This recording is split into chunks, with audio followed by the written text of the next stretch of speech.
우리 대한민국의 미세먼지 정책 1인자와 과학기술 정책 전반을 보신 분의 전문가 얘기를 들었습니다. 지금부터 비전문가 얘기를 들어보도록 하겠습니다. 오늘 미세먼지가 어떤지 아시는 분? 오늘 좋습니까? 나쁩니까? 보통입니까? 네, 오늘 좋죠. 자, 그럼 오늘은 바람이 없나요? 있나요? 어디서 오죠? 오늘 바람의 방향. 네, 오늘 바람의 방향은 지금 북풍이 불고 있습니다.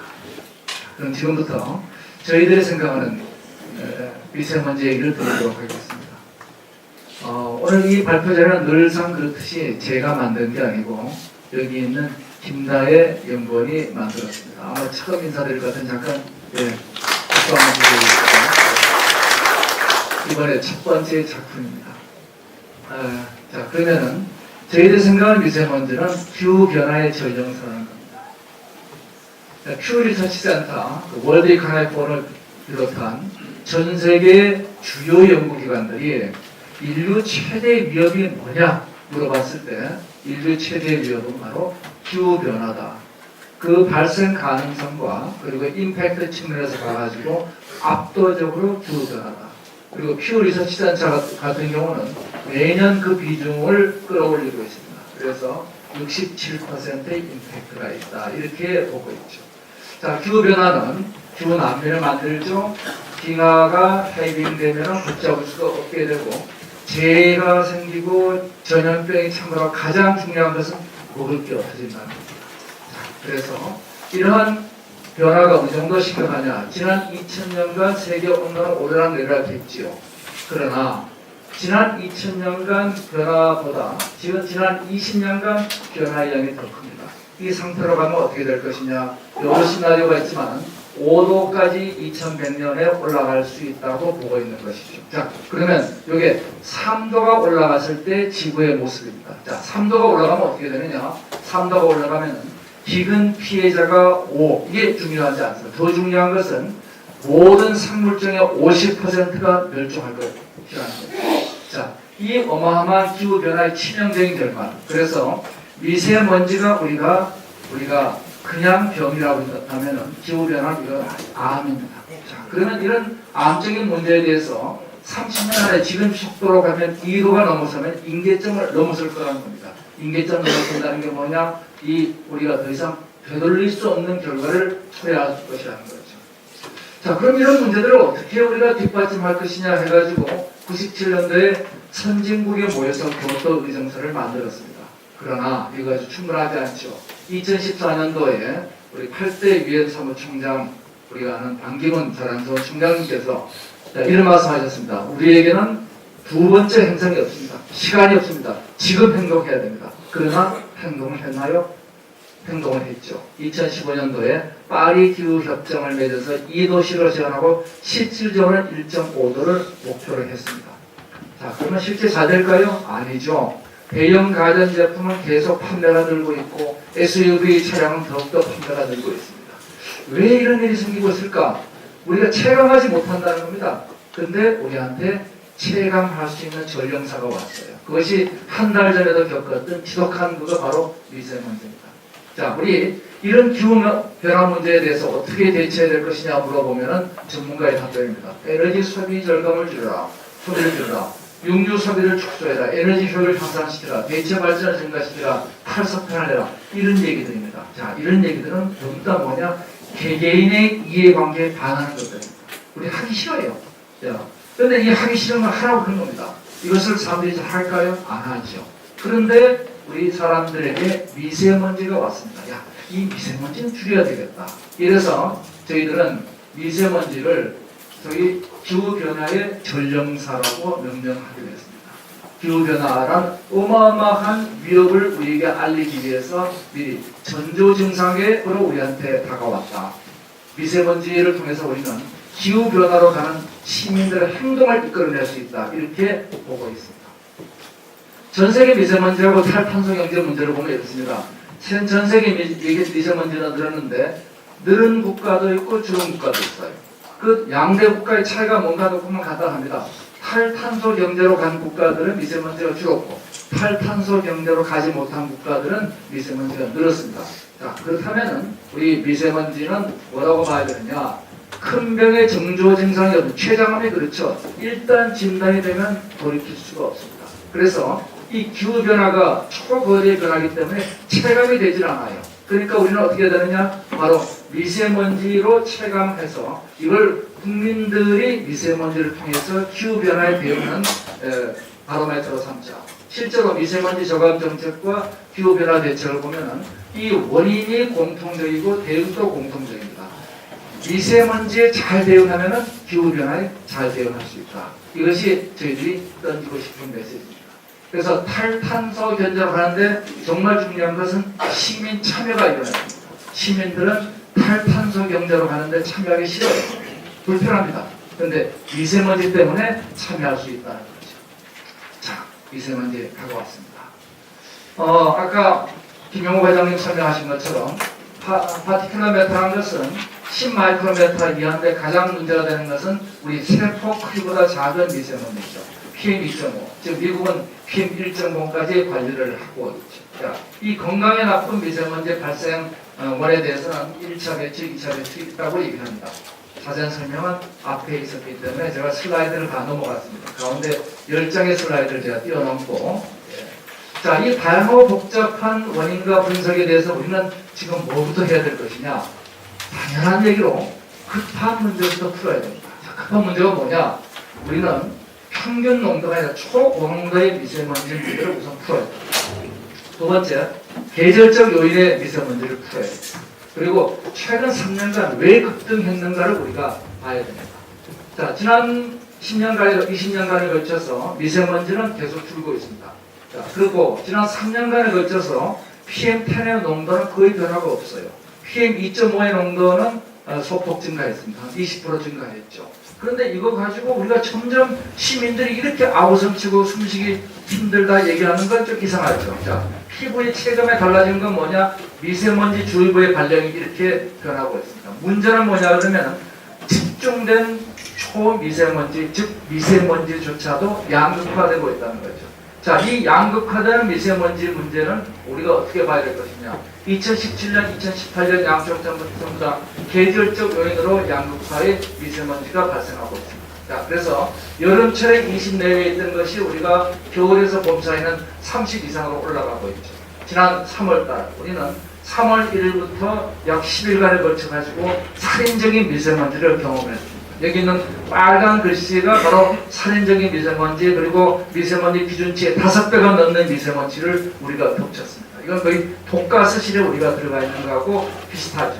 문제는 뭐냐? 극심한 겨울과 봄, 계절적 미세먼지인데 이것도 평균 수치가 아니고 PM2.5 초미세먼지의 고농도의 문제를 우리가 풀어야 된다. 이렇게 결론이 나는 거죠. 자, 그러면 이 문제를 풀기 위해서 우리가 어떤 것부터 잡아야 되느냐 하는 문제에 부딪힐 겁니다. 우선 경유차 문제가 등장하고 있습니다. 도시의 경우는 경유차가 제일 첫 번째죠. 그래서 23%, 22% 이렇게 우리가 분석을 하고 있습니다. 그런데 이게 또 환경연구원 자료를 보면 이렇게 나와요. 경유 차량 등록 대수는 21%가 증가됐고 경유 소비도 6%가 증가됐는데 이 도로 이동 원 배출 미세먼지는 오히려 33%가 줄었다. 자, 초고농도의 문제에 집중해서 봤을 때는 도시 평균의 미세먼지 비중이 23%가 경유차라고 그러지만은 160, 80 올라가는 초고농도에서 이 경유차가 차지한 비중은 7%에 불과합니다. 예를 들어서 초고농도가 들어갔을 때 우리가 경유차 운행을 50% 줄인다 하더라도 미세먼지 감소는 3.5%밖에 없다는 거죠. 석탄 발전 증가했습니다. 이 석탄 발전이 증가했지만 이 석탄 발전 증가가 꼭 우리가 3월 달만 증가한 거 아닙니까? 왜 3월 달에는 미세먼지가 심했는데 지금 심하지 않은가? 우리는 거기에 대해서 답을 해야 됩니다.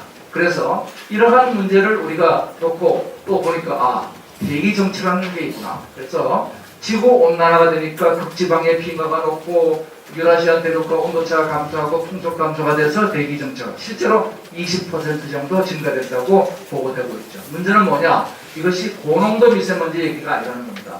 3월 23일 백령도가 148 마이크로그램 per 입방센티미터인데 서울은 131이었습니다. 서울이 더 적었죠. 일단 소풍이 그렇습니다. 그리고 백령도와 서소문의 미세먼지 농도를 놓고 보면은 약간의 시간차를 두고 백령도를 따라서 서울 서소문이 미세먼지가 오고 있습니다. 이런 고농도 미세먼지일 때 그렇게 오는데 저농도일 때는 두 개가 따라 움직이지 않습니다. 무슨 얘기냐 그러면은 고농도 미세먼지의 영향은 대기 정체 현상으로 설명되지 않는다는 겁니다. 이것은 서풍이 불 때입니다. 전 세계는 지금 대기 현상은 기후 변화인데 이 기후 변화에서 한국만 유독 미세먼지 현상이 악화될 이유는 뭐냐? 그럼 우리는 합리적 의심으로서 중국 문제를 얘기할 수가 없습니다. 자, 그럼 중국 문제는 어떻게 되느냐? 최근 3년 사이에 무슨 변화가 있었는가 우리가 봐야 됩니다. 최근 3년 사이에 아까 본 것처럼 경유차가 증가했고 석탄 발전이 증가했습니다. 그러나 경유차와 석탄 발전 증가는 계절적 원인을 설명할 수가 없어요. 그러면 계절적이고 지난 3년 사이의 변화를 설명할 수 있는 것은 중국 동해안 일대의 석탄 발전소가 100개 이상 추가 건설이 됐죠. 중국 동부가 중국이 매립에서 이제 소각으로 바꾸면서 지난 5년 사이에 소각량이 3배 이상 증가했습니다. 그리고 소각장 100개가 지금 보시다시피 동해안 일대로 깔려 있죠. 그리고 여기에 대해서는 이산화황 조사를 통해서 중국 것이고 우리가 국내에서 사용하지 않는 농약부터 시작해서 다이옥신들이 검출되고 있다. 즉 중국의 미세먼지가 한국으로 오고 있다는 건 이건 피할 수 없는 사실입니다. 근데 그게 뭐 때문에 그러느냐? 또 하나 문제가 중국 항만이 전 세계 물동량의 40%를 차지하고 있는데 오염 항만 10대 오염 항만 중에 7개가 중국에 있습니다. 자, 이 선박에 있는 오염이 미세먼지 PM2.5의 주 원인이 되면 녹슬 질소 산화물의 15%를 차지하고 있습니다. 자, 15%를 차지하고 있는 가장 큰 이유는 벙커 시위에 황 함유량 등이 많기 때문이죠. 자, 그런데 그게 왜 계절적인 문제냐? 자, 오늘의 바람 방향하고 비슷합니다. 시베리아 기단이 내려올 때는 북쪽에서 북풍이 불게 됩니다. 북풍이 부는 이 시점에 한국의 미세먼지 수치는 좋음으로 갑니다. 그러니까 아주 간단합니다. 그리고 이 4월 10일 오후입니다. 2009년 3월 9일 오전에 북서풍에서 이제 남서풍으로 풍향이 바뀌기 시작했습니다. 그러니까 이 한반도에도 빨갛게 미세먼지가 들어오기 시작해서 그날 오후가 되니까 저녁이 이렇게 해서 동해안까지 미세먼지가 펼쳐나가게 되죠. 결국은 11회 기단과 양쯔강 기단 두 기단이 어떻게 작동하냐에 따라서 초고농도 미세먼지하고는 그대로 영향이 있게 됩니다. 중국 동부로부터 오염물질이 들어오고 있죠. 자, 그럼 우리 시차적으로 우리가 한번 볼까요? 1월 9일에서부터 1월 15일까지 이게 이제 중국 베이징입니다. 베이징의 미세먼지가 290까지 뛰어올랐고 산동성이 그 다음날 뛰어오르고 그 다음날 백령도가 들어오고 그날 오후에 서울이 그리고 중국 한국 남부가 그 다음날 들어오게 됩니다. 자, 그러면은 이러한 1년의 변화에서 이것을 저희들이 1월 1일부터 3월 31일까지 PM2.5의 농도를 에어코리아 수치를 가지고 썼습니다. 쓰고 이 빨간 수치가 아시는 것처럼 매우 나쁨이죠. 자, 이 매우 나쁨과 노란 건 나쁨입니다. 매우 나쁨과 나쁨의 공통점은 딱 하나입니다. 서풍이 불고 있습니다. 서풍이 불고 있을 때는 매우 나쁨과 나쁩니다. 다른 원인이 없습니다. 그럼 좋을 때는 어떠냐? 이 좋은 날은 풍이 예외 없이 불고 있습니다. 자, 그러면은 이 미세먼지, 적어도 초고농도의 계절적 미세먼지 문제에 대해서는 이건 풍향의 영향이 제일 크다. 그리고 3년 사이의 증가 원인에 대해서도 어느 정도 우리는 합리적 의심을 할 수 있게 됐습니다. 물론 저는 전문가도 아니고 그리고 여기에 대해서 깊이 있는 연구를 하지 않았기 때문에 던지는 얘기는 합리적 의심의 관점에서 문제를 던지고 저희들이 이번에 아직 못 본 것은 이 풍향과 풍속의 관계가 상호관계가 있다는 거죠. 예를 들어서 같은 서풍이 불더라도 나쁨이 있고 아주 나쁨으로 갈 때가 있습니다. 이게 풍향하고 풍속하고 서로 연관이 되어 있다고 생각을 하고 있습니다. 자, 원인에 대해서 우리가 어느 정도 얘기가 됐으면 원인은 정리해보면은 가장 큰 초고농도 미세먼지의 원인은 중국에서 오는 겁니다. 그러나 한국도 세계적인 미세먼지 발생 국가입니다. 우리가 에너지를 많이 쓰는 고에너지 소비 국가이기 때문에. 그래서 한국에서 발생하는 산업단지의 미세먼지 또 차량의 미세먼지 이런 문제를 우리가 통제를 해야 되는 건 틀림없습니다. 그래서 다양한 미세먼지 대책을 위해서 우리 정부가 미세먼지 정책을 발표를 했죠.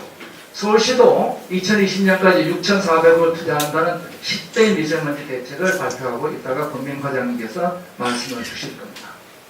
강남구는 요 청담동 일대 650m를 미세먼지 프리존으로 지금 건설 중에 있고, 여기 프리존 쉘터도 이렇게 만들고 있죠. 인공 태양 조명 시스템을 가지고 있고, 이따가 신현선 과장님께서 말씀을 주시도록 생각합니다. 여기 이 자리에 참석하신 김영표 박사님께서, 교수님께서 석학 정책 제안에서 사실 미세먼지에 대한 주요 정책들은 다 말씀을 주셨습니다. 단기적 대책으로서 위기 관리 체계를 구축하고 우선 실내 미세먼지부터 관리해라. 제일 급한 게. 그리고 취약계층하고 학문적 기반을 구축할 수 있어야 되고, 장기적으로는 통합적 관리 대책을 만들고 국제 공동 연구를 추진하고. 사실 이게 미세먼지 정책의 전부다. 자, 그리고 어저께자로 국가 기후환경회의가 출발을 했죠. 그래서 강기문 유엔 사무총장님께서 1급 발암물질인 미세먼지에 대해서 이것을 해법을 정부에 제안하기 위해서 이 계절적 요인을 우선적으로 하고 국민 의견을 반영해가지고 시민위원회, 전문위원회 그리고 원로상문단을 설치하겠다, 이렇게 발표를 하셨습니다.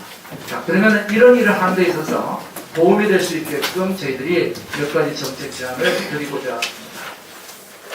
자, 저희들의 정책 제안은 첫 번째 단기 전략이 있고, 두 번째 장기 전략이 있습니다. 자, 단기 전략은 뭐냐? 이왕 발생한 미세먼지를 어떻게 할 수 없습니까? 일단 미세먼지를 우리가 피부로 느끼는 체감 지수를 줄이는 게 필요하겠다. 이것이 첫 번째 단기 대책입니다. 자, 장기 대책은 미세먼지의 상관관계, 모델링을 하는 게 장기 전략이 되겠죠. 무슨 미세먼지 우리 예산을 보면은 미세먼지 예산의 거의 대부분이 어디에 들어가고 있냐면은 전기차, 수소차 그리고 경유 폐차, 조기 폐차에 투입되고 있습니다. 한편 미세먼지를 증가시키는 예산도 들어가고 있습니다. 이게 3조 정도가 들어가고 있고, 그래서 첫 번째 미세먼지 증가시키는 예산이 줄이는 예산보다 많다는 거. 그 다음에 줄이는 예산 중에서도 주 예산이 투입되고 있는 전기차, 수소차 요 두 가지 문제가 과연 미세먼지 줄이는데 얼마나 영향을 미치고 있는가?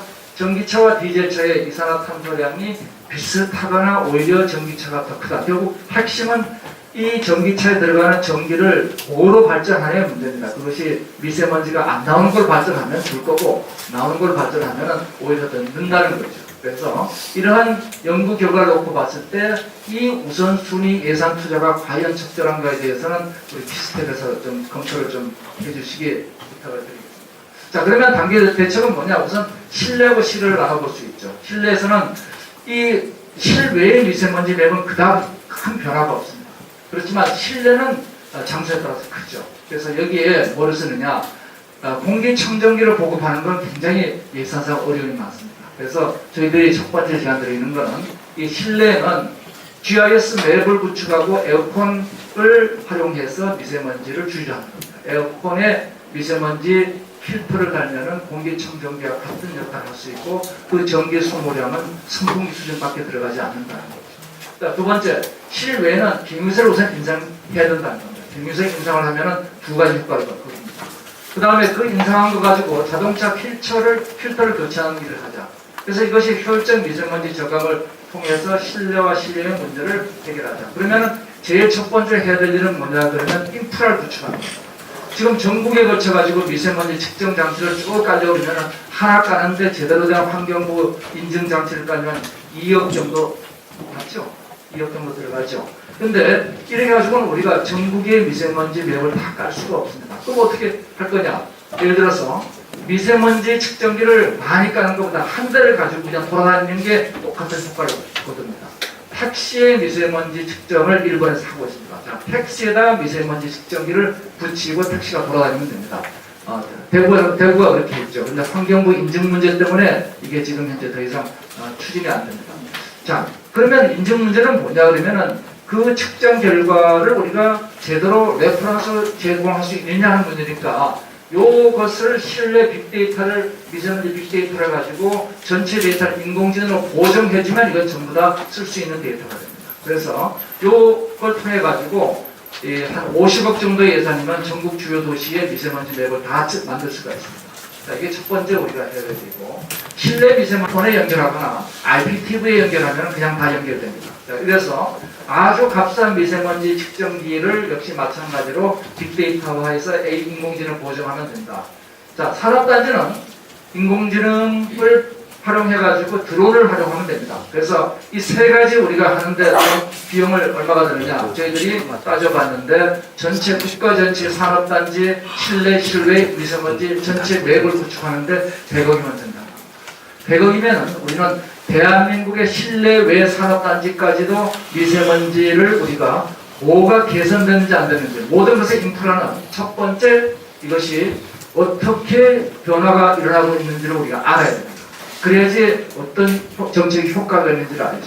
수많은 미세먼지 정책 중에서 저는 가장 돈이 많이 드는 정책이 수조차 지원 정책이라고 생각합니다. 들어가는 돈에 비해 가지고 가장 효과가 적은 정책이죠. 가장 효과가 큰 정책은 우선 이 GIS 맵을 저희 간이 측정기 가지고 만들고 그것을 인공지능으로 빅데이터 분석을 하고 보정하라. 자, 두 번째 문제는 그러면 그걸 어떻게 줄일 것이냐? 에어컨이 공기청정기입니다. 뭐만 바꾸면 되느냐면 필터만 바꾸면 돼요. 자, 그러면 그런 필터가 있느냐? 이미 많이 나와 있습니다. LG에서는 기존 에어컨 규격에 맞는 헤파 필터가 다 나와 있죠. 그리고 헤파 필터가 없는 경우는 그냥 필름을 붙여가지고 헤파 필터 역할하는 것도 지금 나와 있고 굉장히 값쌉니다. 뭐 이렇게 값싼 개인 것도 나와 있죠. 실외는 어떠냐? 실외는 우리가 에어컨 필터는 지금 많이 나와 있는데 우리가 테슬라가 공기청정 역할을 하고 있다고 자기들이 주장한 이유는 뭐냐 그러면은 테슬라에 이와 같은 필터를 붙여서 다니고 있기 때문에. 그러면 우리도 모든 차량에 미세먼지 필터를 에어 필터를 이걸 바꿔주면 되는 거죠. 자, 그럼 이 비용은 어디서 충당하냐? 경유세를 올려가지고 충당하는 거죠. 그러면 추가적인 비용은 들지 않는다는 거죠. 자, 모든 차량의 헤파 필터를 이용해서 차량의 도로비의 공기청정기가 되게 하죠. 수소차가 공기청정기를 한다? 다른 거 없습니다. 그냥 필터가 거기 있다는 것밖에 없어요. 다른 거 아무것도 없습니다.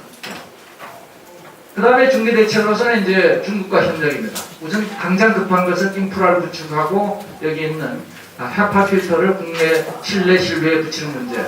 두 번째 문제는 중국과의 문제는 이 문제는 여러 가지 어려운 점이 있죠. 스태피에서 연구한 것처럼 우리 중국과 연구를 활용해야 되는데 국제공조를 통해서 우선 뭘 해야 되느냐?